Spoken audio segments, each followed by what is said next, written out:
독일의 기술력이 한국보다 뛰어나다고요? 천만의 말씀입니다. 베를린 산업혁신 컨퍼런스장에 울려 퍼진 이 한마디가 전 세계 산업계에 파장을 일으켰습니다. 독일의 전통 있는 제조업체의 수석 엔지니어가 한국의 디지털 제조혁신을 극찬하면서 시작된 이 소동은 유럽 전역의 제조업계를 뒤흔들었는데요. 특히 우리가 자부심을 가지고 있던 독일의 제조업이 한국에 비해 20년은 뒤처져 있다는 그녀의 발언은 독일 현지 언론들의 뜨거운 관심을 받았습니다. 3대째 이어온 독일의 전통 있는 엔지니어 가문 출신인 엘리자가 공개적으로 한국의 우수성을 인정한 것에 대해 독일 산업계에서는 격렬한 찬반 논쟁이 이어졌습니다. 더욱 흥미로운 것은 1년 전만 해도 그녀가 한국행을 거부하며 굳이 아시아까지 가서 배울 게 있을까요? 라고 말했던 인물이라는 점입니다. 도대체 무엇이 그녀의 생각을 180도 바꾸어 놓았을까요? 1년간의 한국 파견 근무 동안 그녀가 경험한 충격적인 진실, 지금 바로 시작합니다. 잠깐만요.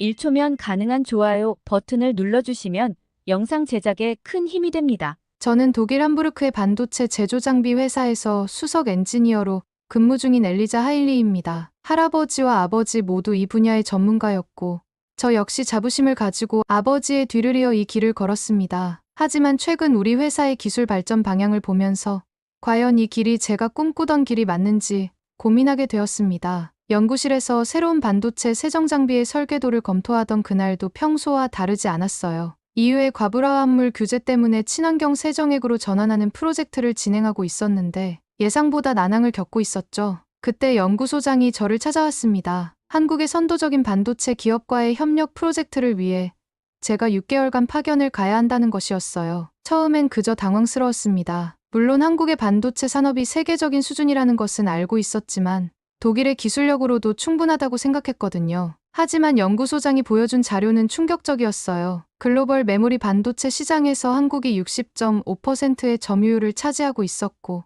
우리가 고민하던 친환경 세정 기술은 이미 상용화 단계였다는 거죠. 우리 회사는 실제로 심각한 위기에 직면해 있었습니다. 이후에 환경 규제는 갈수록 엄격해졌고 숙련된 인력은 턱없이 부족했죠. 게다가 예산 동결로 신규 투자마저 지연되고 있었어요. 그동안의 실적 하락과 주요 고객사들의 이탈은 우리의 현실을 더욱 냉정하게 보여주고 있었습니다. 하룻밤의 고민 끝에 저는 파견을 받아들였어요. 3대째 이어온 우리 가문의 기술연구소에서 그 명성을 지켜내야 한다는 책임감이 제 선택에 큰 영향을 미쳤죠. 그 순간만 해도 이것이 새로운 시작이 될 줄은 전혀 몰랐습니다. 파견을 앞둔 마지막 날, 아버지는 의미심장한 말씀을 하셨어요. 세상이 변하고 있단다. 우리의 자부심도 이제는 변화가 필요할지 모르겠구나. 그때는 그 말씀의 의미를 정확히 이해하지 못했어요. 하지만 지금 생각하면 아버지는 이미 알고 계셨던 것 같아요. 우리가 맞이하게 될 거대한 변화의 물결을요. 서울행 비행기를 타기 전 제 책상 위에는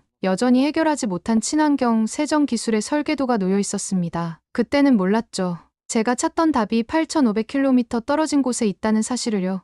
그리고 그곳에서 마주하게 될 깨달음이 제 모든 확신을 뒤흔들어 놓으리라는 것도요. 인천공항에 도착한 순간부터 한국은 저에게 충격의 연속이었어요. 공항에서 회사까지 이동하는 동안 마주한 모든 것이 디지털화되어 있었죠. 심지어 택시 안에서도 실시간으로 교통 정보가 업데이트되는 디스플레이를 보며 너무 놀랐어요. 하지만 진짜 충격은 그 다음날 시작됐죠. 한국의 선도적인 반도체 공장을 처음 방문했을 때의 그 순간을 잊을 수가 없습니다. 입구에서부터 모든 시설이 완벽하게 자동화되어 있었고 중앙통제실에서는 전체 공정이 실시간으로 모니터링되고 있었죠. 우리 회사에서는 아직도 수작업으로 처리하는 공정들이 여기서는 모두 자동화되어 있었어요. 특히 제가 연구하던 친환경 세정 공정은 이미 완벽하게 가동되고 있었습니다. 이후에 과부하화합물 규제 때문에 몇 달째 고민하던 문제를 그들은 이미 해결하고 있었던 거죠. 생산관리 시스템을 통해 모든 공정이 실시간으로 제어되고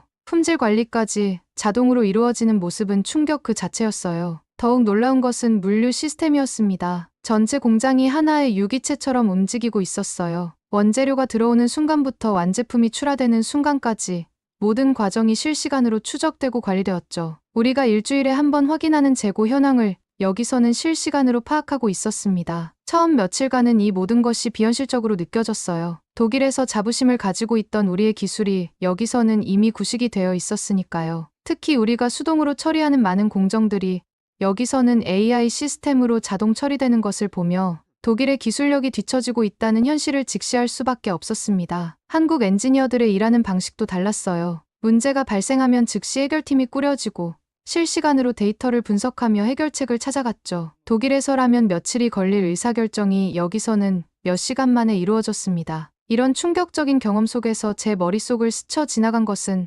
아버지의 말씀이었어요. 세상은 변하고 있다는 그 말씀이 이제야 이해가 되기 시작했습니다. 우리가 자부심을 가지고 지켜온 전통이 어쩌면 이제는 우리의 발목을 잡고 있는 건 아닐까 하는 생각이 들었죠. 첫 주가 끝나갈 무렵 저는 제 노트북을 펼쳐 독일 본사의 첫 번째 출장 보고서를 작성하기 시작했습니다. 하지만 어떻게 보고해야 할지 막막했어요. 우리가 자랑스럽게 여기던 기술력이 여기서는 이미 과거가 되어버린 현실을 과연 어떻게 전달해야 할지 막막했습니다. 독일로 첫 번째 보고서를 보낸 후 반응은 예상대로 냉담했습니다. 현실을 있는 그대로 전달했음에도 본사의 고위 임원들은 제가 지나치게 과대 포장하고 있다며 의심의 눈초리를 보냈죠. 사실 이해가 됐어요. 우리는 그동안 독일의 인더스트리 4.0을 자랑스럽게 여겨왔으니까요. 하지만 현실은 달랐습니다. 실제 데이터를 살펴보면서 더욱 큰 충격을 받았어요. 한국은 이미 메모리 반도체 분야에서 세계 시장 점유율 2위를 차지하고 있었고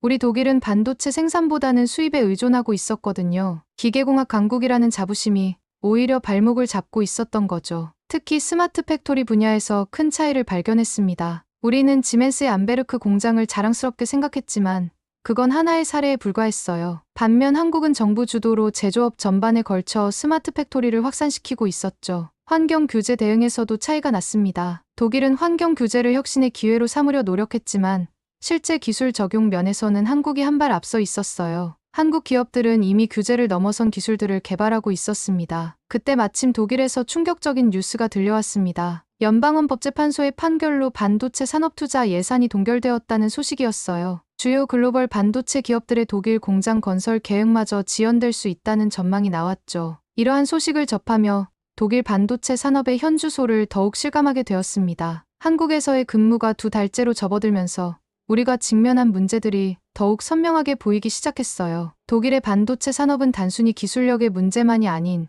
구조적인 위기에 직면해 있었던 거죠. 숙련된 인력은 부족했고 글로벌 공급망의 불안정성은 생산에 직접적인 영향을 미치고 있었습니다. 하지만 이러한 위기 속에서도 희망을 발견할 수 있었죠. 한국의 시스템을 연구하면서 우리가 나아가야 할 방향이 보이기 시작했어요. 단순히 기술을 따라잡는 것이 아니라 우리만의 강점을 살리면서 디지털 혁신을 이뤄내야 한다는 것을 깨달았습니다. 어느 날 저녁 연구소에서 늦게까지 일하다 문득 창밖을 바라보았어요. 반도체 공장의 불빛이 마치 별처럼 반짝이고 있었죠. 그때 든 생각은 우리가 직면한 이 모든 도전 과제들이 어쩌면 새로운 기회가 될 수 있다는 것이었습니다. 독일의 정밀 기계 기술력과 한국의 디지털 혁신이 만나면 우리는 완전히 새로운 무언가를 만들어낼 수 있지 않을까 하는 생각이 들었습니다. 그날 밤 퇴근길에 마주친 청소 아주머니가 건넨 따뜻한 차 한 잔을 마시며 생각했습니다. 독일에서는 상상도 못했던 일이죠. 이렇게 작은 것부터 다른 한국은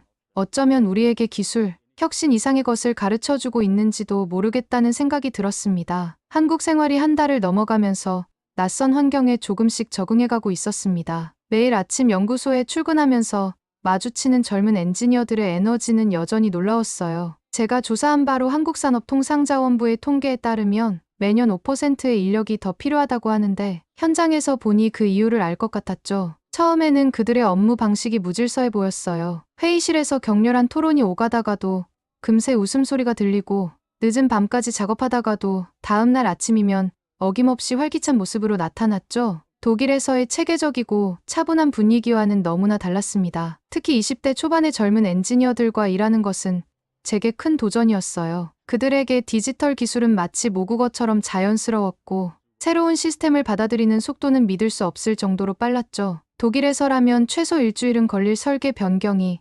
여기서는 하루 만에 이루어지는 경우도 있었습니다. 때로는 그들의 속도를 따라가지 못해 좌절감을 느낄 때도 있었어요. 제가 신중하게 검토하고 있는 동안 그들은 이미 3가지 다른 방안을 시도하고 결과를 도출해냈으니까요. 처음에는 이런 방식이 위험하다고 생각했지만 시간이 지날수록 그들의 빠른 실패, 빠른 학습 방식에서 새로운 가능성을 보게 되었습니다. 우리 팀의 프로젝트는 전통적인 방식과 애자일 방식이 혼합된 형태로 진행됐어요. 처음에는 이해하기 어려웠지만 빠른 실행과 즉각적인 피드백을 통한 개선이 얼마나 효율적인지 점차 깨닫게 됐습니다. 실수를 두려워하지 않는 그들의 태도는 완벽주의에 길들여진 제게 신선한 충격이었죠. 현장의 분위기도 달랐어요. 2031년까지 30만 명이 넘는 인력이 필요하다는 전망 때문인지 모든 사람이 끊임없이 새로운 것을 배우고 도전하고 있었습니다. 심지어 퇴근 후에도 자발적인 스터디 그룹이 곳곳에서 열렸죠. 처음에는 그들의 열정이 과하다고 생각했지만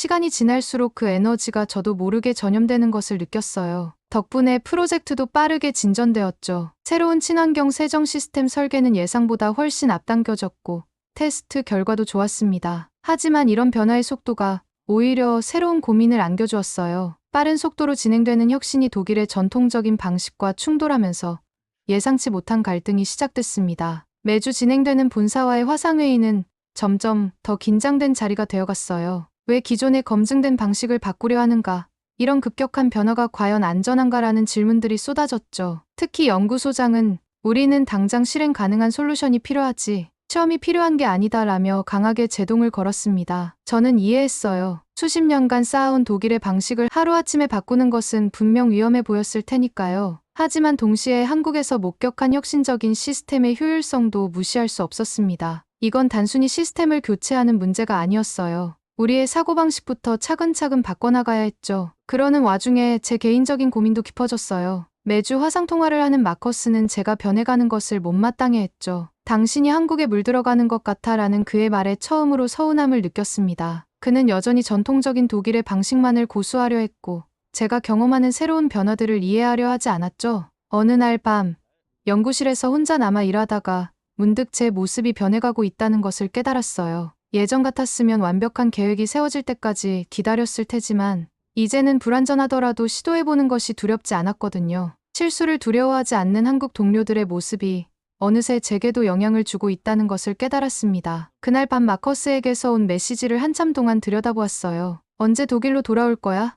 라는 짧은 질문이었죠. 하지만 저는 답장을 보내지 못했어요. 제가 돌아갈 독일이 더 이상 예전의 그 독일이 아닐 것 같더군요. 지금 생각해보면 그때 변한 건 독일이 아니라 제 자신이었던 것 같아요. 그렇게 한국에서의 시간이 지나갈수록 매일 아침 거울 속에서 조금씩 달라지는 제 모습을 발견했어요. 완벽을 추구하던 독일의 엔지니어에서 도전을 두려워하지 않는 새로운 모습으로 변해가고 있었죠. 그런 제 변화가 두렵기도 했지만 한편으로는 설레기도 했어요. 10만 명이 넘는 한국의 반도체 산업 인력들 속에서 저는 독일 기술의 새로운 가능성을 발견하고 있었으니까요. 그제서야 저는 깨달았답니다. 마커스의 말처럼 제가 한국에 물들어가는 것이 아니라 오히려 더 넓은 세상을 보게 된 것이라는 거요. 때로는 익숙한 것들을 내려놓아야만 새로운 것을 배울 수 있다는 진리를. 저는 그곳에서 조금씩 깨달아가고 있었죠. 서울의 봄은 생각보다 짧았습니다. 어느새 초여름의 습한 공기가 느껴지기 시작했을 무렵 우리 팀은 중요한 전환점을 맞이하게 됐어요. 그날도 평소처럼 야간 생산 라인이 가동 중이었는데 갑자기 주요 세정 장비에서 이상 신호가 감지됐습니다. 실시간 모니터링 시스템의 센서가 즉각 경고를 보냈고 현장의 모든 스마트 디바이스에 동시에 알림이 울렸죠. 독일이었다면 아마 다음날 아침에야 발견했을 문제였을 거예요. 놀라웠던 건 그 다음이었습니다. 대응팀이 즉시 가동됐고 스마트 글래스를 착용한 현장 엔지니어들이 실시간으로 상황을 공유하기 시작했어요. 더욱 놀라운 건 협력업체의 전문가들이 원격으로 접속해 실시간으로 문제 해결에 참여했다는 거죠. 하일리 씨, 이걸 보세요. 대응팀 팀장님이 보여준 태블릿 화면에는 설비의 모든 상태가 실시간으로 표시되고 있었어요. 회사에서 자체 개발한 모니터링 시스템은 공장 내부의 수많은 센서를 통해 데이터를 수집하고 분석하여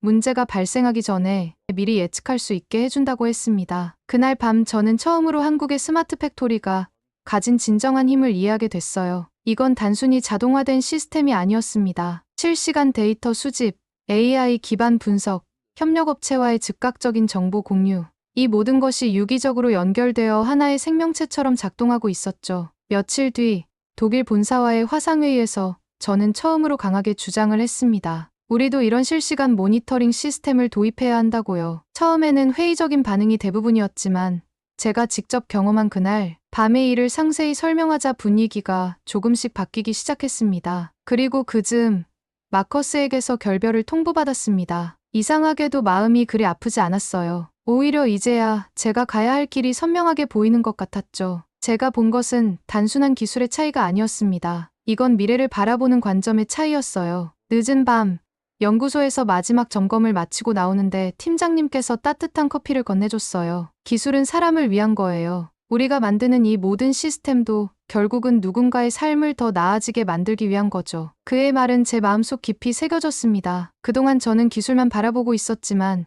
이제는 그 기술이 만들어내는 변화의 가치를 보기 시작했으니까요. 그날 본 서울의 야경이 유난히 반짝여 보였습니다. 그 불빛들 하나하나가 마치 우리가 만들어가는 혁신의 순간들처럼 느껴졌어요. 진정한 혁신은 완벽한 계획에서 시작하는 것이 아니라 끊임없는 도전과 빠른 개선의 반복 속에서 탄생한다는 것을 알게 되었죠. 깊어가는 여름밤, 제 인생의 가장 큰 도전이 찾아왔습니다. 한독협력 프로젝트의 리더로 발탁된 거예요. 당신의 새로운 시각이 이 프로젝트에 꼭 필요합니다라며 박 이사님이 건넨 제안이었습니다. 한국 파견 기간 동안 제가 보여준 적응력과 이해도를 높이 평가했다고 했어요. 처음엔 두려웠습니다. 지금까지는 한국의 시스템을 배우는 입장이었지만 이제는 제가 직접 양국의 기술과 문화를 융합해내야 했으니까요. 더구나 독일로 돌아가 본사의 동료들을 설득해야 한다고 생각하니 부담이 컸죠. 하지만 더 이상 완벽한 계획만을 기다리고 있을 순 없었어요. 이제는 제가 직접 도전하고 개선해 나갈 차례였습니다. 가장 시급한 문제는 예산이었습니다. 독일 연방헌법재판소의 판결로 반도체 산업 예산 배정이 조정되면서 우리의 디지털 전환 계획도 전면 수정이 불가피했죠. 하지만 이미 저는 한국에서 배웠어요. 제한된 자원 속에서도 혁신은 가능하다는 것을요. 선택과 집중 전략을 적용하기로 했습니다. 글로벌 공급망 문제는 더욱 심각했어요. 특히 첨단 소재와 화학물질의 수급이 불안정했고 이는 생산 일정에 직접적인 영향을 미쳤습니다. 독일 본사에서는 전통적인 방식대로 대량의 재고를 비축하자고 했지만 저는 다른 제안을 했어요. 한국에서 배운 실시간 재고 관리 시스템을 도입하자고요. 데이터 기반의 예측 시스템으로 재고를 최적화하고 공급망 리스크를 최소화할 수 있다는 걸 확신했거든요. 인력 문제도 심각했습니다. 독일 정부가 이민법 개정을 통해 해외 인재 유치에 나섰지만 당장의 해결책이 되진 못했어요. 저는 한국에서 경험한 원격 협업 시스템을 제안했습니다. 물리적으로 한 공간에 있지 않아도 전 세계의 전문가들과 실시간으로 협업할 수 있는 시스템을 구축하자고요. 본사의 고위 임원들은 처음엔 난색을 표했지만 한국에서의 성공 사례를 하나하나 설명하자 결국 동의해 주었습니다. 기후변화로 인한 물 부족 문제는 더욱 시급했어요. 반도체 제조에는 엄청난 양의 물이 필요한데 독일도 이제는 가뭄의 위험에서 자유롭지 않았거든요. 한국에서는 이미 물 재사용 시스템과 스마트 워터 관리 기술을 도입하고 있었죠. 이 기술을 우리 공장에 맞게 수정하는 작업을 시작했습니다. 프로젝트를 진행하면서 때로는 심한 반발에 부딪히기도 했어요. 본사의 일부 임원들은 우리의 디지털 전환 계획이 너무 급진적이라고 비판했죠. 독일의 전통적인 제조 방식을 완전히 포기하는 것 아니냐는 우려의 목소리도 있었습니다. 하지만 저는 확신했어요. 이제는 변화해야 할 때였으니까요. 한국에서 보고 배운 것들은 더 이상 먼 미래의 이야기가 아니라고 설득했습니다. 밤늦게까지 이어지는 화상회의에서 저는 종종 스스로가 달라졌음을 느꼈어요. 더 이상 완벽한 계획만을 고집하지 않았고 빠른 실행과 개선이라는 방식에 익숙해져 있었거든요. 실수도 하고 시행착오도 겪었지만 그 과정 자체가 우리 회사의 혁신으로 이어졌답니다. 어느 날 저녁 독일 본사에서 중간 평가 회의가 열렸습니다. 발표를 준비하면서 문득 깨달았어요. 제가 추진하고 있는 것은 단순한 기술의 도입이 아니라 사고방식의 전환이었다는 것을요. 독일의 정밀함과 한국의 빠른 실행력이 만나 시너지를 내기 시작한 그 순간 저는 확신할 수 있었습니다. 우리가 가고 있는 길이 맞다는 것을요. 연구소를 나서면서 공장의 불빛을 바라보았어요. 그 불빛 속에는 이제 변화를 향한 우리의 도전이 담겨 있었습니다. 저는 더 이상 독일의 전통과 한국의 혁신 사이에서 고민하지 않았어요. 두 가지 모두 우리에게 필요한 것이었고 이 둘을 조화롭게 결합하는 것이 제가 해야 할 일이었으니까요. 그리고 이 그 깨달음이야말로 제가 한국에서 얻은 가장 큰 성장이었습니다. 1년간의 한국 파견을 마치고 독일로 돌아왔을 때 저는 이전과는 완전히 다른 시각으로 우리의 현실을 보게 되었습니다. 우리가 자랑스럽게 여기던 독일의 반도체 산업이 실제로는 심각한 도전에 직면해 있다는 것을 더욱 분명하게 깨달았죠. 가장 충격적이었던 것은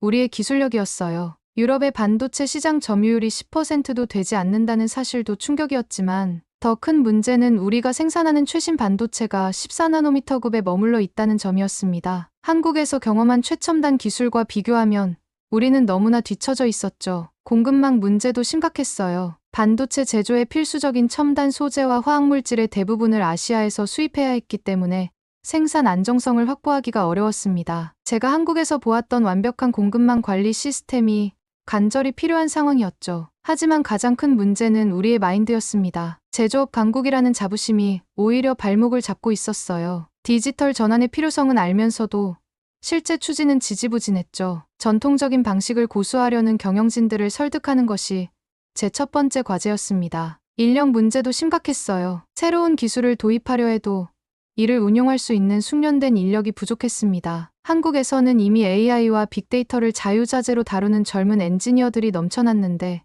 우리는 그런 인재를 찾기조차 어려웠죠. 환경 규제 대응도 시급했습니다. 이후에 엄격한 환경 규제는 피할 수 없는 현실이었고 이에 대응하기 위한 기술 개발이 시급했어요. 다행히 이 부분에서만큼은 제가 한국에서 배워온 친환경 생산 기술이 큰 도움이 되었습니다. 본사에서의 첫 발표는 긴장의 연속이었어요. 현실을 있는 그대로 보여주면서도 희망적인 해결책을 제시해야 했거든요. 한국에서의 경험을 바탕으로 우리가 나아가야 할 방향을 하나하나 제시했습니다. 처음에는 회의적인 반응이 많았지만 구체적인 데이터와 실제 사례를 보여주자 점차 공감대가 형성되기 시작했죠. 특히 제가 강조한 것은 점진적 혁신이었어요. 한국의 시스템을 그대로 가져오는 것이 아니라 독일의 장점은 살리면서 필요한 부분만 혁신하자는 제안이었죠. 이 제안은 보수적인 경영진들에게도 설득력 있게 다가갔답니다. 그렇게 시작된 변화는 생각보다 빠르게 진행되었어요. 실시간 모니터링 시스템을 도입하고 디지털 전환 교육을 시작했죠. 한국 파트너들과의 협력도 더욱 강화했죠. 그렇게 몇 개월이 흐르고